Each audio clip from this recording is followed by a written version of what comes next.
Olá, meus queridos e amados irmãos, amigos, todos vocês que estão aí ligadinhos no nosso canal. Deus possa abençoar vocês mais uma vez. Eu quero trazer uma palavra de Deus ao seu coração. Lembrando a você aquilo que a gente sempre pede, na verdade, compartilhe esse link com alguém que você gostaria que recebesse uma palavra de Deus. Se você não se inscreveu ainda no canal, se inscreva. É importante que você se inscreva, acione aí o sininho para receber as notificações. Que Deus possa abençoar. Vamos compartilhar a palavra do Senhor com o maior número de pessoas possíveis. Hoje eu quero deixar com você o Salmo 23, texto muito conhecido. Diz assim o salmista, né? O Senhor é meu pastor, nada me faltará. Deitar-me faz em verdes pastos, guia-me mansamente a águas tranquilas. Refrigera a minha alma, guia-me pelas veredas da justiça por amor do seu nome. Ainda que eu andasse pelo vale da sombra da morte, não temeria mal algum, porque tu estás comigo, a tua vara e o teu cajado me consolam. Preparas uma mesa perante mim na presença dos meus inimigos. Unges a minha cabeça com óleo, o meu cálice transborda. Certamente que a bondade e a misericórdia me seguirão todos os dias da minha vida. E habitarei na casa do Senhor por longos dias. A palavra do Senhor, irmão, no Salmo 23, é um dos textos mais conhecidos da Bíblia, mais recitados da Bíblia. Né? Esse Salmo 23 ele é um poema, na verdade, né? Algo tremendo, é uma palavra abençoadora. Ele é um salmo de alento, na verdade, traz ao nosso coração uma palavra de esperança, uma palavra de paz, quando ele, né, se pronuncia dessa forma, como o salmista ele se pronuncia dessa forma. Diz: o Senhor é meu pastor, nada me faltará. Irmãos, algumas coisas nesse salmo a gente precisa observar em relação à nossa vida. Primeiro, quando a gente olha para esse primeiro verso do salmo, ele diz: o Senhor é meu pastor, nada me faltará. Quando nós temos, irmãos, o nosso Deus como pastor, como aquele que guia. O pastor é aquele que guia, o pastor é aquele que cuida, o pastor é aquele que alimenta, o pastor é aquele que zela. Não é? E quando a palavra de Deus diz que esse que zela por nós, que cuida de nós, que nos guia, quando ele é o nosso Deus, quando o Senhor é realmente o nosso pastor, há uma promessa de que nada vai nos faltar. Mas, irmãos, nada vai faltar para aquele que tem o Senhor como pastor. Por isso, irmãos, que nós que temos a nossa vida nas mãos de Deus, por isso que nós que temos realmente a nossa esperança no Senhor, nós sabemos que nada tem nos faltado. O Senhor ele vai prover todas as coisas para que nós possamos ter o bem-estar. Vivemos num tempo de tanta necessidade. Vivemos num tempo em que precisamos tanto, né, de esperança, de paz, de cuidado. E se temos realmente o Senhor como pastor, nós temos esse cuidado, temos a certeza de que Deus tem estado ao nosso lado a cada momento e a cada instante. Por isso que você receba no teu coração essa palavra. O texto segue, diz, né, deitar-me faz... O pastor faz isso com as ovelhas, né, irmãos? Guia pelos pastos, né? O Senhor, deitar-me faz em verdes pastos, guia-me mansamente a águas tranquilas, ou seja, alimento verde, alimento puro, alimento perfeito, né? Alimento adequado.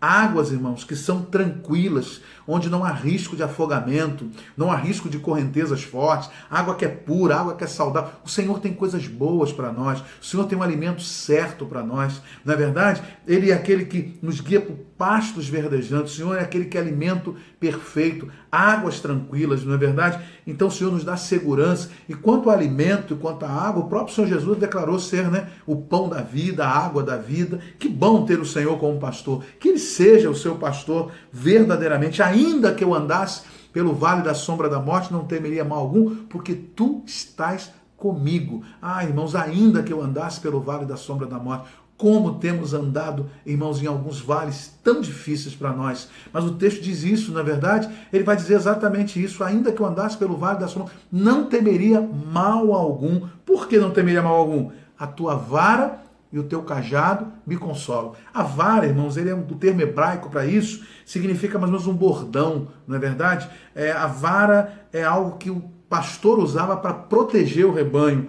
A vara o pastor usava para espantar. É como se fosse um bastão, melhor dizendo, né? Um bastão que o pastor afastava ali os animais ferozes, o perigo que podia vir até a ovelha. Então ele diz: a tua vara, ou seja, na verdade, o teu bastão, a tua segurança, a tua proteção, em afugentar os inimigos. Isso me consola, a tua vara e o teu cajado. O cajado, os irmãos conhecem o cajado, né? Também é uma vara, né, de madeira, tem ali uma ponta curvada. A vara, o cajado, ela servia para guiar a ovelha, para tocar na ovelha, para que ela fosse guiada. Caso essa ovelha estivesse em perigo, em algum despenhadeiro, esse cajado também conseguia pescar, não é verdade? Apanhar essa ovelha. Então, a vara e o cajado, irmãos, os dois ali juntos, né? A proteção, o guiar, não é verdade? O salvar, o afugentar aquilo que é o perigo, o proteger daquilo que é o perigo, ao mesmo tempo resgatar quando há uma necessidade. Isso a vara e o cajado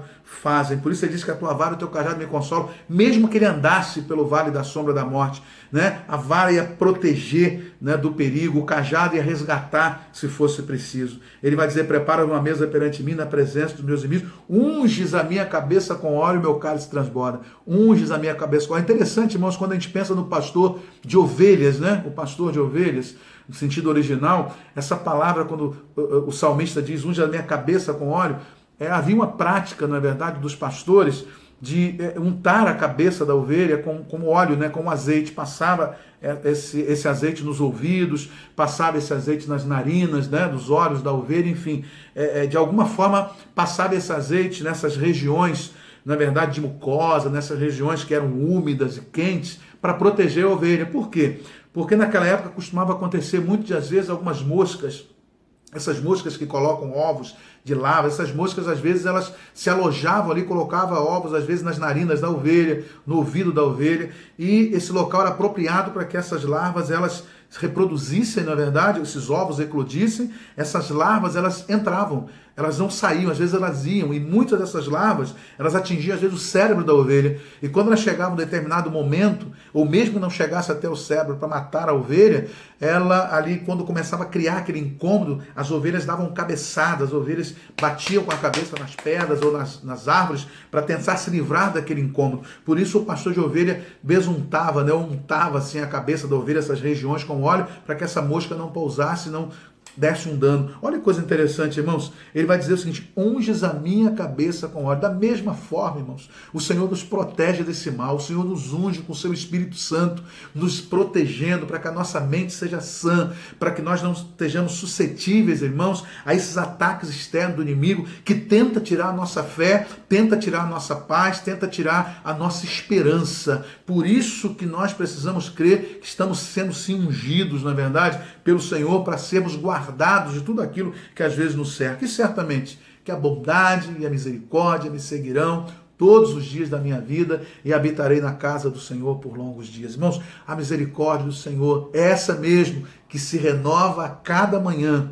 Essa misericórdia que a Bíblia diz que é a causa de nos sermos consumidos. Essa misericórdia, irmãos, ela certamente, junto com a bondade do Senhor, ela está continuamente sobre a nossa vida. Eu quero que você receba essa palavra no seu coração, que você entenda o quanto Deus nos ama e o quanto Ele quer nos pastorear, o quanto Ele quer nos abençoar, nos guardar, nos proteger, nos alimentar, nos guiar realmente por pastos verdejantes, o quanto Ele quer nos ungir para que a nossa mente seja uma mente sadia, seja a mente de Cristo, para que a gente possa sobreviver nesse tempo de muita dificuldade. Que o Senhor abençoe a sua vida e a sua família. E não se esqueça, se o Senhor for realmente o nosso pastor, nada vai nos faltar, porque Ele é aquele que está aí para suprir todas as nossas necessidades. Que Deus abençoe você, que Deus abençoe a sua família, que Deus seja contigo. Amém?